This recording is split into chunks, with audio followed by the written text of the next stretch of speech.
afternoon. How many here have seen the movie Apollo 13?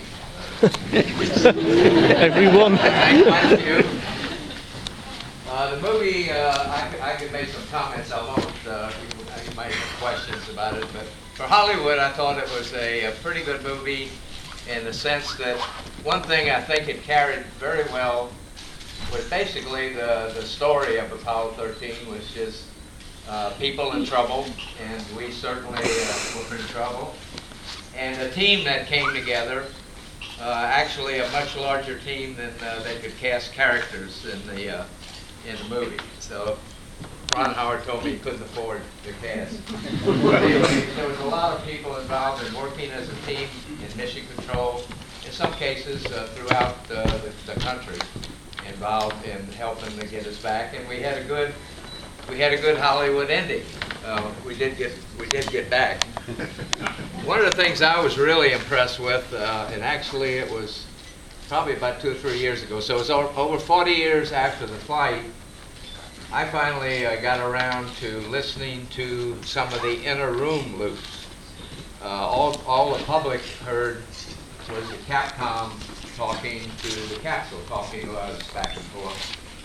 And but there was a number of loops for the various specialties in the room that went to another room out of mission control along the hallway. That was some of their backups, if you will, the people that were also knowledgeable about the systems. The unusual thing about our situation that was different. Normally, you would say we can handle anything, and certainly when somebody like Gene Kranz, any flight director, gave a go for launch, they really had this team behind them that was geared and honed and trained through a lot of simulations to face what they had to do during the mission. So that credo that was created really by Hollywood scriptwriter, failure is not an option, was kind of the way we really felt. But for most things we had trained were what were called possible failures, credible failures, and we had one that was credible, but the results through all the FEMA failure mean effects analysis and the design with reliability engineering said if you ever had an explosion, you were going to lose the vehicle and you'd lose the crew. So we kind of gave them a problem. We were sitting there still breathing. And normally for any of these problems you might incur, they had set procedures. I know a lot of British air pilots are here today, and they operate with a checklist, a book, and his steps. And even though you might feel very confident and not knowledgeable about the airplane, I hope at least they still go through those steps in getting it ready to take off or land. And we had similar things, and even Mission Control did. For most of the contingencies that applied to their systems, they could reach behind them and grab a book or even several books that would help them walk through what they had to do to mitigate that problem. Well, there was no book for this set of problems we had. So they were really having to invent on the fly. And as I listened to those voices now, try to work through, and in the first case they had to do was, it really was real-time conversation, was really expressed the knowledge they had in their heads about the systems, the workings of the systems, and they desperately were trying to isolate the leak in the second oxygen tank. If we not had that leak in the second oxygen tank, we still would have not landed, but we'd have aborted still. We'd have come home, but fully powered up, and it would have been really a fairly normal mission, except the fact we didn't land. So they were working through things pretty desperate, shutting off reactant valves, which is to flow to some of the fuel cells. They thought even a leak might be backwards through one of the fuel cells that wasn't producing electricity at the time. And but they finally had to give up the ghost. And you could hear I knew the people, and I could tell the inflection in their voices that they had lost the battle. They'd run out of ideas. But Glenn Lunny, the flight director at that point, they shifted right in the middle of all of this. Gene Kranz went off with his white team, and Glenn Lunny had come on with the maroon team. And he called them back to attention and said, hey, said, we got to get this thing shut down, and shut down fast. Because at the point, only one fuel cell was functioning, and we were partially eating into the small entry batteries. The batteries we were going to need when we got back for entry. So anyway, just that quickly, the voice changed, and now they had another problem though.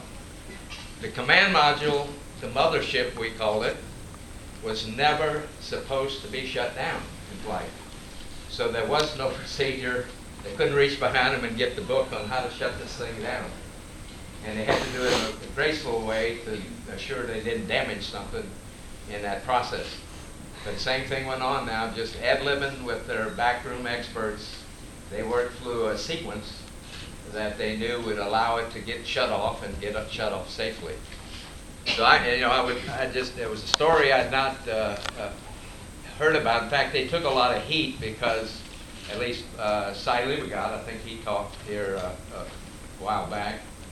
Cy took a lot of heat because for 18 minutes, pretty much, he kept telling flight he thought it was an instrumentation problem. And it really, obviously, was a real problem. And we did not accurately report things we saw out the window. We saw debris immediately, a big sea of debris outside. And it wasn't until Jim Lovell happened to see the sheen. It's not working? Can you hear me now? I'm sorry. Sounds again. Yeah, we've had a problem.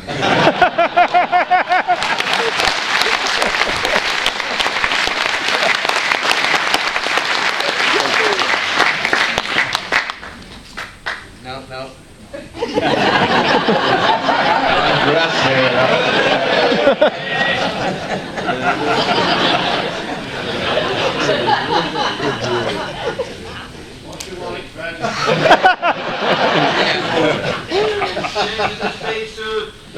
right.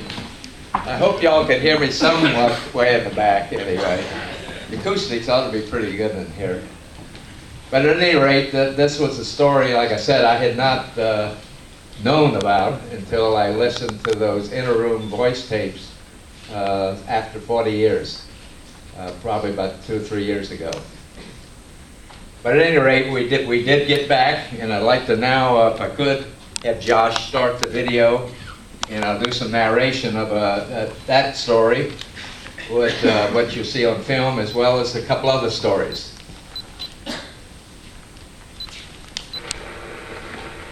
Got a countdown. This first portion is 13 minutes, and it's known as the Apollo 13 Quick Look. Saturn V was a rocket that took us to the moon. They're still